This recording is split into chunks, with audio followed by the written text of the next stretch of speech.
Next is Senator Kennedy, who will be followed by Senator Kane. Thank you. Thank you, Mr. Chairman. Congressman, welcome. Thank you, Senator.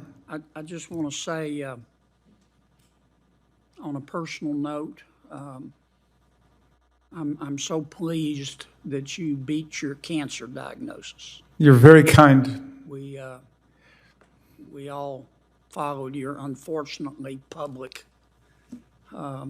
dealing with that.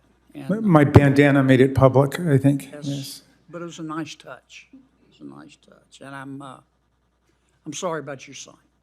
Thank you. I appreciate it. I gather, Congressman, that you support trying to make the world carbon neutral by 2050? Yes. Okay. And I gather from your testimony that, in your judgment, part of achieving that goal is eliminating the use of fossil fuel generated energy. Not immediately, Right. but there are staged reductions that would be required in order for us to meet that goal. And I don't think it requires the absolute elimination of all carbon fuels, but I think something like a steady 4% per year reduction. By 2050, how much do we need to eliminate? Well, what the scientists are telling us is that we in order to avert the most extreme calamities, we need to limit the global warming to 1.5 degrees Celsius. But here's what I'm getting at. Right now, America relies on fossil fuels for 80% of its energy. By 2050, what percentage do you think that should be in order for us to become carbon neutral? I better not opine on that because I don't know, but I will tell you this, and I see where you're going. This is a tremendous challenge, maybe the greatest challenge of our lifetimes, and I think it... I understand. I'm sorry. Yeah. Just give me a little bit of time here. Yeah. Are you... Let me ask you this. How many people are there in the world? What's the world's population? Is it now 4.5 billion? It's about 8 billion. Is it 8, Yeah, 8 billion? I'm not trying to trick you. All right. I had to look it up myself. I should have updated on that. It's 8 billion people live in the 8 billion, world. okay. 4 billion people depend on fertilizer made by natural gas to eat. If we didn't have natural gas, 4 billion people would starve to death. What do we do about that? So that is, fuels. I mean, that's precisely the challenge that we need to be confronting and that we should have been confronting all these decades. How do we disengage gradually from one model of energy consumption and move into another so that we are meeting the public health goals that are urgent, as the distinguished senator from New Mexico just... Are you familiar with what's called a boreal forest?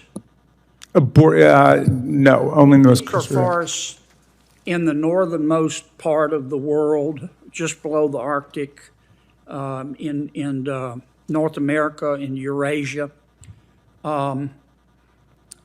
Millions of acres burn there naturally every year. The fires are less today than they were 150 years ago, but obviously forest fires produce carbon. And I was reading a study this weekend.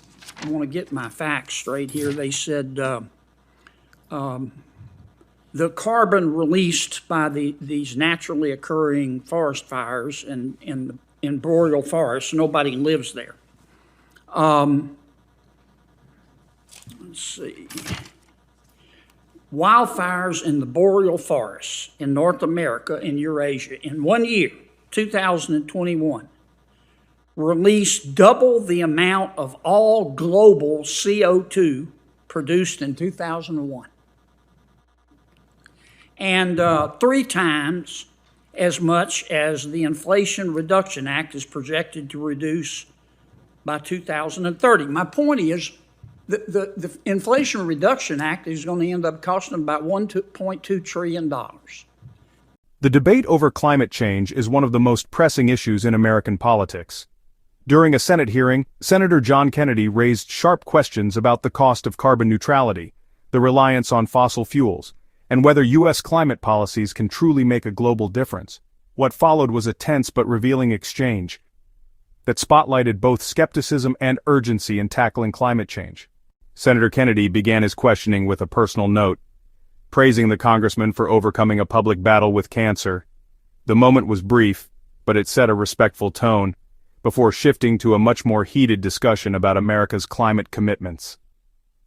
Kennedy pressed the congressman on the nation's current dependence, noting that 80% of U.S. energy still comes from fossil fuels. He challenged the practicality of transitioning to carbon neutrality by 2050, asking what percentage of fossil fuel reliance would remain under such a plan. The congressman responded that steady reductions rather than an outright elimination would be needed, emphasizing that climate action is one of the greatest challenges of our lifetime. Kennedy then highlighted a critical point. Nearly 4 billion people worldwide depend on fertilizer made from natural gas. He argued that without it, billions would face starvation. The congressman acknowledged the challenge, stating that this is exactly why gradual transitions are needed, balancing environmental goals with global human needs. The senator pivoted to a striking comparison. He cited studies claiming that naturally occurring wildfires in boreal forests release 3 times more carbon in a single year than the projected reductions of the. Presumably, there are estimates about how much carbon it will reduce by 2030. American people are going to spend a lot of money, $1.2 trillion. For what? The carbon released by naturally occurring boreal forest fires in 2001 is 3 times the amount we'll save by asking the American people to spend $1.2 trillion of their money on the Inflation Reduction Act. Now, unless you're the reason that your parents drank, that doesn't make sense, does it? So, thank you. I mean, it's a trenchant question, Senator. I've heard these comparisons before between natural greenhouse gas emissions, which are obviously a product of forestry and agriculture and the agricultural revolution, and what we contribute through industrial greenhouse gas emissions. But I think it's a bit of a distraction from the real issue because we take for granted. These are peer-reviewed studies, Congressman. Oh no, but the peer-reviewed studies show exist. I promise you. Oh no, but I'm not doubting the science for 1 minute. I'm saying let's take the science for granted. Let's take nature for granted. Thank God that we have forests and we have greenhouse gas emissions that come from agriculture and so on. All of that is something that we take for granted. Okay, now we also, however, can reduce agricultural greenhouse gas emissions through looking at industrial livestock practices. My point is, I'm going way over. This is my last question. Yeah. We spend all this money. Okay, it's going to cost America about $1 trillion a year to make us carbon neutral by 2050. Yes. We don't lower world temperatures a scintilla of a degree if you look at the boreal forest fires. So what do? Oh, I got you. But would you dispute that it would be far worse if we do nothing? In other words, if we stay on the path that big oil would have us stay on, are you denying that we would be in a situation where there would bring far greater risks? The question remains, should America lead the charge toward carbon neutrality, even if natural forces continue to offset some of those gains? Drop your comments below and don't forget to like and hit the subscribe button for